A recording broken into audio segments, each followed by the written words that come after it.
जय भीम, नमो बुद्धाय, जय जवान, जय किसान, जय श्रीराम। सगळ्यांना राम राम आणि नमस्कार। सगळ्या माझ्या महाराष्ट्रातील माझे चाहते, माझे मित्र, माझी आई, माझी बहीण, माझे लहान भाऊ, माझे मोठे भाऊ, सगळ्यांना माझा जय भीम आणि मानाचा मुजरा। ज्याच्या घरी आई, बहीण, लहान मुलगी, मोठी मुलगी असन त्यानेच हा व्हिडिओ बघायचा, नाहीतर चाले जायचं। व्हिडिओ सिरियसमध्ये बघायचा, समजलं काय? आणि मुख्यमंत्री देवेंद्र फडणवीस साहेब, तुम्ही मामाई आहे माझे, कारण तुम्ही माझ्या आईचे लाडके भाऊ आहात आणि तुमची माझी आई लाडकी बहीण आहे। माझीच नाही, अख्ख्या महाराष्ट्राची आहे। बरोबर नाही का दादा? कमेंट करून सांगजो खरं बोलतो की काय। अख्ख्या महाराष्ट्राची मुख्यमंत्री लाडकी बहीण म्हणजे महाराष्ट्राची लाडकी बहीण मुख्यमंत्र्याची बहीण आहे, हे लक्षात ठेवा। मग माझं एक म्हणणं आहे, मुख्यमंत्र्याची लाडकी बहीण आहे तर मग का माझं एकच म्हणणं आहे, तिची इज्जत का वाचू शकत नाही का? कारण मुख्यमंत्र्याच्या लाडक्या बहिणी, ज्या महाराष्ट्रातल्या लाडक्या बहिणी आहे, ह्या मुख्यमंत्र्याच्या लाडक्या बहिणी आहे। म्हणजे जो महाराष्ट्राचा राज्याचा कारभार सांभाळतो त्याच्या बहिणी आहे आणि तिच्या बहिणीचा विध्वंस करत आहे। विचार करा, ती गोष्ट आहे। लाजा वाटायला पाहिजे, आपल्याला लाजा वाटायला पाहिजे। हे सरकार झोपलेलं आहे, अडाणचोट सरकार आहे। हे सरकार पैशाने वाटलं गेलेलं आहे। हे सरकार ला लाज नाही, शरम नाही, कुठल्याच गोष्टीची मुभा नाही। 2 वर्षाची मुलगीपासून 70 वर्षाची मुलगी सुरक्षित नाही आपल्या महाराष्ट्रात। रात्रीची काय रे, भर दिवसा तिच्यावर अत्याचार केला जातो, तिचं शोषण केला जातो। तर हे सरकार आणि त्याचे अधिकारी हे फक्त झोपले आहे, दुसरं काहीच करू शकत नाही। माझ्या महाराष्ट्रातल्या लाडक्या बहिणींनो, चिमोडीवर अत्याचार होऊन राहिला, 70 वर्षाच्या म्हातारीवर अत्याचार होऊन राहिला।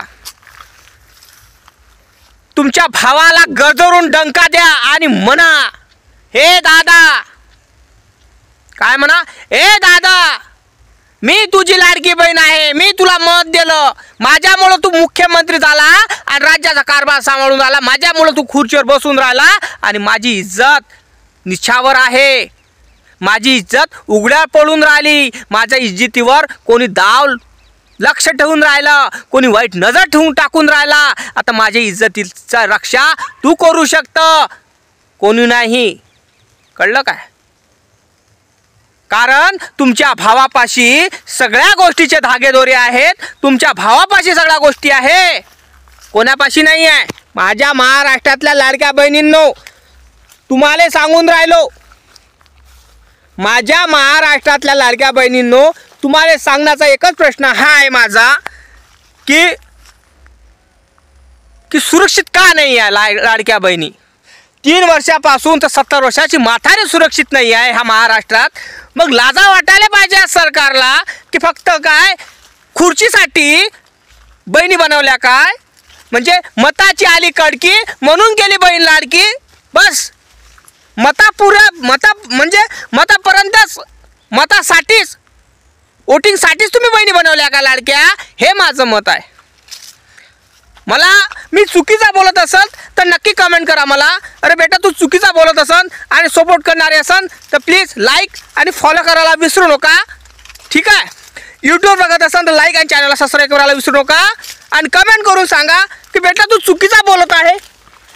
कारण माझं एकच म्हणणं आहे, मुख्यमंत्री मामानं बहिणीला 500 किंवा 1000च द्याव किंवा नाही दिले तरी चालते, पण तिच्या रक्षा केली पाहिजे तिची। माझं मत हे आहे, बरोबर नाही काय? चुकीचं बोलत असाल तर कमेंट करून सांगा, शिव्या देऊ शकता दादा, कारण अनफळ गवार माणूस आहे, बिनलाज माणूस आहे, शेतकऱ्याचा पोरगा आहे दादा, एक कलाकार आहे छोटा मोठा, त्याच्यानं तुम्हाला सांगून राहिलो. आणि माझं मत एकच आहे की अत्याचार का होऊन राहिले हे लक्षात ठेवा, मजाकमध्ये घेऊ नका. आज मालेगावात प्रकरण झालं आहे, मालेगाव तालुक्यात प्रकरण झालेलं आहे. आज न उद्या विदर्भात होणार, मराठवाड्यात होणार, पश्चिम महाराष्ट्रात होणार, उत्तर मराठवाड्यात होणार, दक्षिण मराठवाड्यात होणार, पुरा महाराष्ट्रात होणार. हे लक्षात ठेवा. व्हिडिओ मजाकमध्ये घेऊ नका विषय हा. नांदेडमध्ये प्रकरण झालं, KG1 इंग्लिशमध्ये जाणारी जी पोरगी आहे तिच्यावर अत्याचार करण्यात आला. विचार कराजोगती गोष्ट आहे ही. नराधमांनो, माझं एकच मत आहे सरकारला की सरकार जागा हो, झोपू नको राहू. धुळेतून न्यूज पाहिल्यापेक्षा रस्त्यावर निघा. कारण जोपर्यंत रस्त्यावर निघणार नाही तोपर्यंत तुम्हाला न्याय मिळणार नाही. माझ्या महाराष्ट्रातल्या लाडक्या बहिणींनो, तुम्हाला खुंकार वाघीण बनायचं आहे आता. समजलं का? खुंकार वाघीण बनायचं आहे. सगळं तुमच्यामुळं झालेलं आहे. कारण तुम्ही हे सरकार दिलं निवडून, तुम्हीच बसवलं सरकारला खुर्चीवर. ह्या जुमलेबाज सरकारला तुम्हीच खुर्चीवर बसवलेलं आहे. भ्रष्टाचार सरकारला तुम्हीच खुर्चीवर बसवलेलं आहे. आता तुमचीच रक्षा करत नाही या माणसं. नासुकऱ्या 15 टिकल्यासाठी तुम्ही जुमलेबाजचं सरकार आणलं. मरणारा मरून राहिला, जगणारा जगून राहिला, श्रीमंत होणारा श्रीमंत होऊन राहिला, लेकीबाईचा शोषण होऊन राहिला. आणि महाराष्ट्रातला शेतकरी म्हणा या गोरगरिबी शेतकरी म्हणा फुटवाटवर मरून राहिला. विचार कराजोगती गोष्ट आहे. शरम वाटायला पाहिजे आपल्याला, आणि हा शरम वाटायला पाहिजे ह्या जनतेला. कळलं काय? कारण माझं एकच म्हणणं आहे, तुमची इज्जत वाचू शकत नाही तो कसा भाऊ रे बाबा, कसा भाऊ. छत्रपती शिवाजी महाराजांचं राज्य होतं तेव्हा कोणची योजना नव्हती, या कोणी पैसे नव्हते वाटले दादा, पैसे नव्हते वाटले छत्रपती शिवाजी महाराजांना, नव्हते वाटले पैसे.